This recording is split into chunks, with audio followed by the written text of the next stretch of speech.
17 signs that America's long economic slide threatens to become an economic avalanche. Now, let me say something up front before I get too many negative comments. I fully trust and endorse President Trump's economic plan. He's surrounded himself with some very smart people. His take on tariffs, on taxes, on cutting expenses, these seem to be in line with pretty close to what I would want to happen. And I think a lot of times whenever you say, oh, the economy has challenges, all of a sudden people start getting in there. Oh, you must be anti-MAGA. You must hate Trump. You must be a rhino.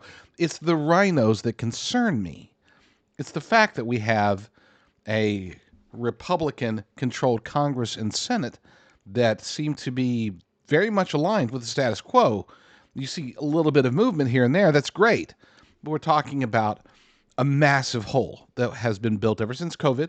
Obviously, the lockdowns and the subsequent COVID policies were extraordinarily detrimental to the economy, and then we had to follow that up with 4 years of the Biden-Harris regime. Do not be naive and think, oh, well, Trump's in, so now it's all economy's going to be rosy.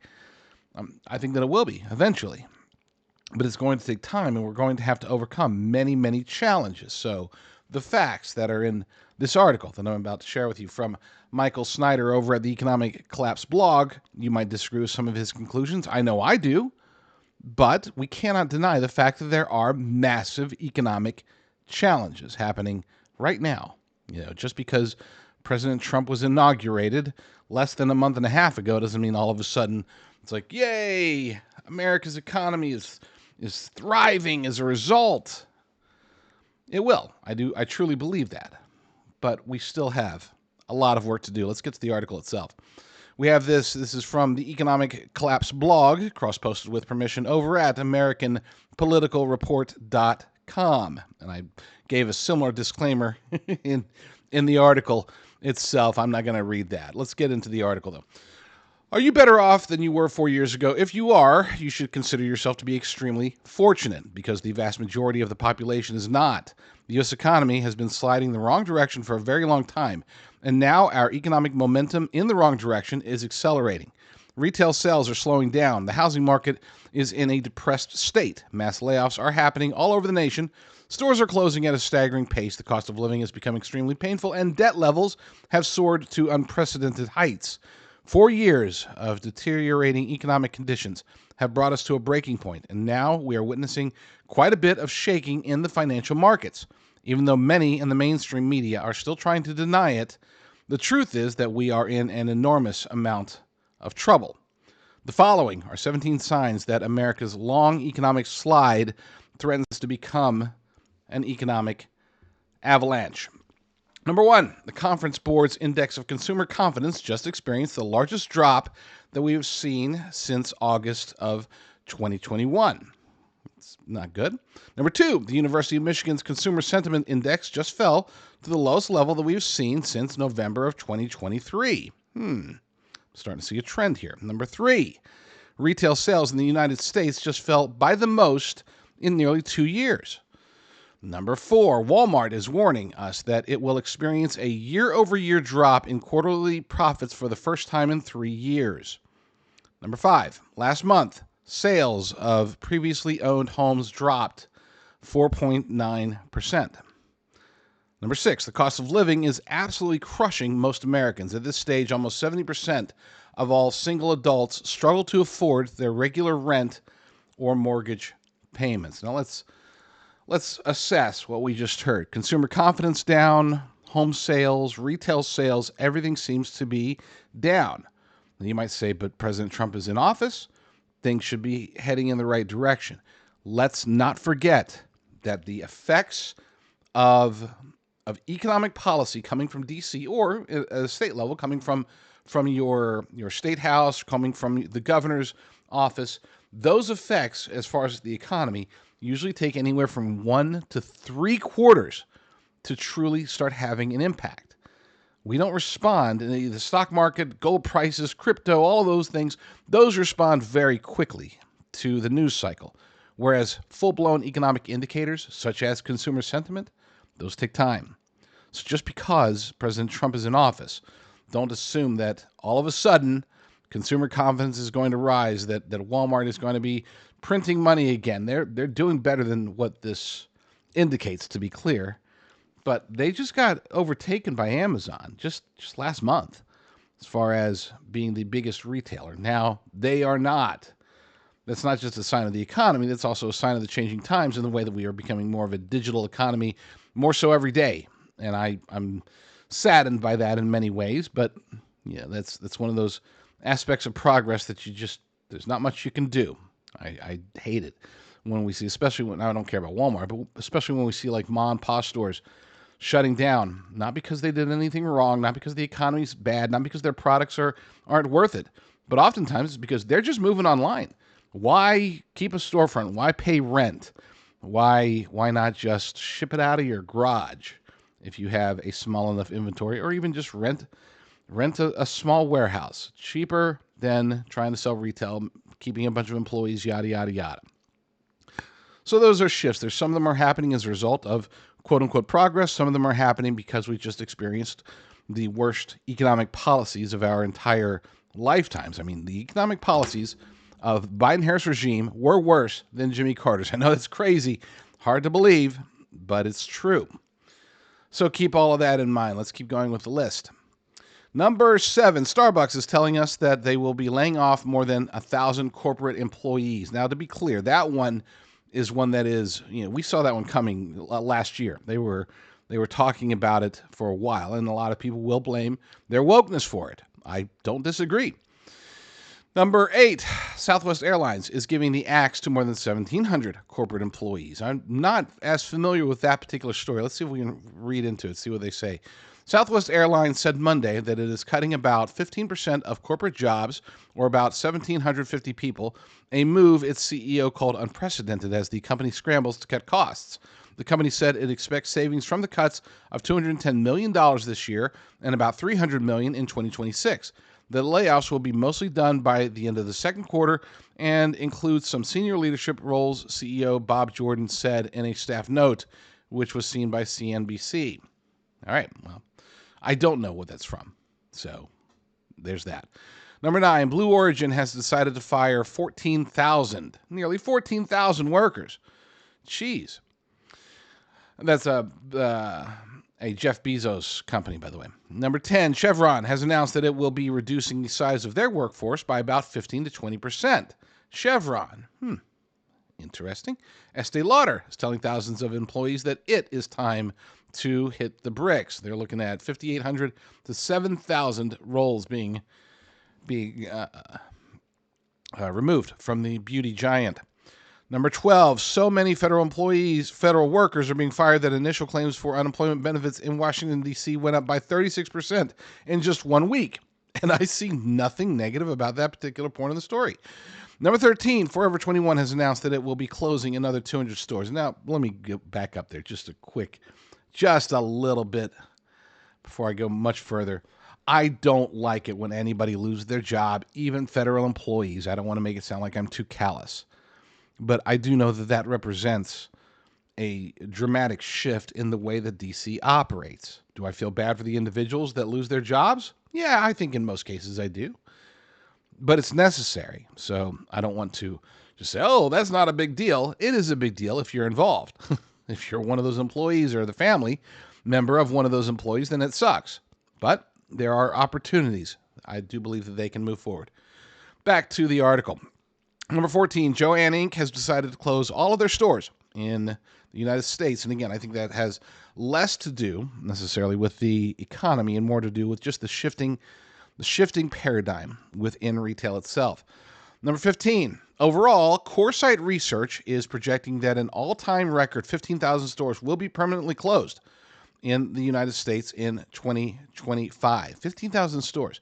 That actually, I'll admit, that's far more than I would have expected. I've seen, store closings here, 300 here, 500 there, but for 15,000 retail stores to be closed, I'd want to look deeper into that to see what they're counting as store closures. And again, a lot of times I think that some of these stores are not necessarily closing, they're closing their doors, but they're just moving online. Yeah, it can be very lucrative. A lot of companies have gone to a straight online retail stance. and it can be effective. Talk about cutting costs. As much as I hate it, because I do hate it, I miss the day. Look, I used to go to the mall. Now, for you kids out there who don't know what the mall is, it's a place where they used to put a bunch of retail stores, and those malls are unfortunately shutting down, not just because of the retail aspect of it, but because those kids that are aware of the mall seem to go there and want to cause trouble, but that's a whole other issue. Number 16, household debt in the United States has now crossed the $18 trillion mark. We actually covered this the other day. Talked about this, how overall debt, technically speaking, is over 100 trillion, and household debt over 18 trillion. That's insane. It's utterly insane. I mean, it seems almost insurmountable, and I would argue that maybe it is. But that doesn't mean that we stop trying.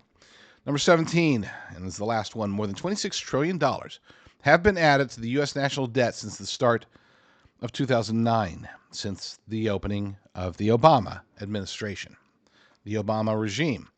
And now we are shelling out more than $8 trillion a year just in interest payments. It's nearly half of every dollar taxed. Every tax dollar is spent just to service the interest. And as I covered in a segment of my show the other day, we often say that it's taxpayer dollars that pay for this, pay for that. Oh, they're being paid by taxpayer dollars. That's not true. That's not true. That's not how the system actually works in the United States of America. The U.S. government borrows money to pay off this, that, or the other, to pay for this worker, for that grant, for this trans opera in Colombia. That money is loaned. It's borrowed by the U.S. government. What our taxpayer dollars are spent on is servicing that debt. This is the central bank model. It's designed to eventually collapse. 100% of the time, to be clear. Like, there is no, either the central banks are eliminated, or they eliminate the countries that they service. Those are the only two possible conclusions. They cannot sustain indefinitely. It's not possible. So when we say, oh, our taxpayer dollars are going to pay for this or that, our taxpayer dollars, all of them, are being paid to service the debt, not just in the form of interest, but also in paying it back, paying it down, allegedly. This is one of the reasons why there's a little bit of a minor tiff amongst Republicans, with Doge talking about giving a $5,000, basically a dividend or a Doge refund or whatever you want to call it. President Trump seems open to that concept. Then you've got Speaker Mike Johnson saying, hey, no, let's not do that. Let's just take that money and pay down the debt. We can have that debate about where's our money better spent? Is it better spent being sent back to us, or is it better spent paying down the debt and reducing our overall liability to service our debt? These are questions for people with calculators, and I don't have a calculator in front of me, and I'm not going to even try to work on those particular equations because it is futile. This is one of the reasons that I have been just so, what's the best way to put it? I don't want to sound like a fearmonger, but I will say this. You need to take time right now to assess your financial situation and determine whether or not it makes sense for you to cut things. I would say for the vast majority of us, it's time to cancel that Netflix subscription. It's time to start getting into things that are beneficial. Growing a garden, for example. Seeds in the long run are a heck of a lot cheaper than buying groceries at the grocery store. Plus, there may come a time in the near future where you just can't go to the grocery store, or where the grocery store doesn't have any more whatever, tomatoes or potatoes or whatever. Or the ones that they have there are completely genetically modified. If Maha eventually fails and all of a sudden we just have Frankenfood and genetically modified everything in stores, it would behoove us to be able to grow our own food, to raise our own chickens. I'll bet you those people sitting there with their little mini chicken coops in their backyards getting eggs every day, they're probably pretty happy with their investment. I would say that would make a lot of sense. Again, it depends upon your situation. And it's not just about food either. It is about pretty much everything else. Tighten up. just because President Trump is in the White House, just because it appears that we are shifting gears and heading in a better direction when it comes to the economy, doesn't mean that we should get complacent, and that definitely doesn't mean that we should rely on anyone, even President Trump, to make sure that our families are taken care of in the long term. All I'm suggesting, folks, is to get ready, get prepared, continue to become as self-sufficient and independent as possible. We never know what's going to come in the near future, and these economic challenges could turn into economic collapse very, very quickly. It's best to get prepared now. One of my good friends was telling me about, I was asking him because he owns a crypto company. And I asked, oh my gosh, did you get hit bad? Bitcoin dropped like 15% or something like that overnight. I'm like, did you get hit bad? He's like, no, we were already out. I was like, what do you mean? And he explained to me that his company, they don't do the buy and hold strategy, which is what the vast majority of these companies do, even the quote unquote managed accounts. His company, which deals with backing IRAs or cash, doesn't have to be a retirement account. It could be cash, could be whatever. They take these managed accounts and they manage them. Okay, they use artificial intelligence, which I know I'm not a big fan of, but hey, there's certain times when it works. They use artificial intelligence to determine how to manage the money. In other words, money's in Bitcoin today, for example, and then their AI reading the signals, guesstimating, what's going to happen in the future. They might pull out a Bitcoin and put it into a stable coin. And then as soon as Bitcoin drops and gets to the point where the AI says, okay, we're at the bottom, then it takes it from the stable coin, puts it back into Bitcoin. So technically speaking, for him and for his company and for their clients, being able to let the account manage itself, being able to let the experts, it's not just AIs making all the decisions. They have crypto experts working with AI, taking the data and determining when do we put it into crypto, when do we put it into stable, when do we put it back into crypto. They're playing that game, and they're doing it in a way that is absolutely brilliant. So I asked him, I said, how did you guys take a big hit? He's like, no. It's like, we pulled out at like 96K. It's like, what, you pulled out? It's like, yeah, we took all of our clients, we put them into into stable coins, and then the next day, just so it happened the next day, Bitcoin went from like 96K down to like 84K or something like that. I don't know where it was. I'm like, wow, nice job. He's like, yeah. And then he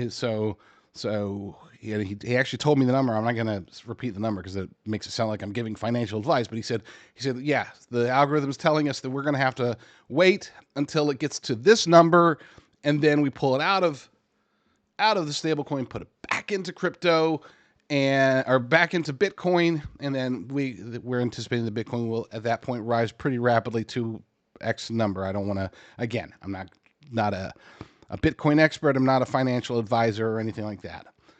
The reason I'm telling you all of this is because they're doing it the right way. When Bitcoin or Ethereum or whatever, when they go up, then their clients make money. When Bitcoin or Ethereum or whatever go down, then their clients make money. It's like, when he was telling me about this initially, it's like, dude, that sounds like one of those old scams. He's like, no, man, this is legit. So I checked it out. They asked me to accept them as a sponsor of the show. I said, sure, let's give it a shot. And thus far, I've been extraordinarily impressed. Go to jdrucker. Scratch all that. Go to I'm so excited about the crypto, I forgot the URL. Go to jdrcrypto.com, jdrcrypto.com, and see what they can do. Again, it's for IRAs, but you don't have to have an IRA. You can open up an account with just cash, right? Cash, transfer, rollover, do a tax-free rollover of your IRA or your 401k or your whatever. You have all of those options available to you. jdrcrypto.com.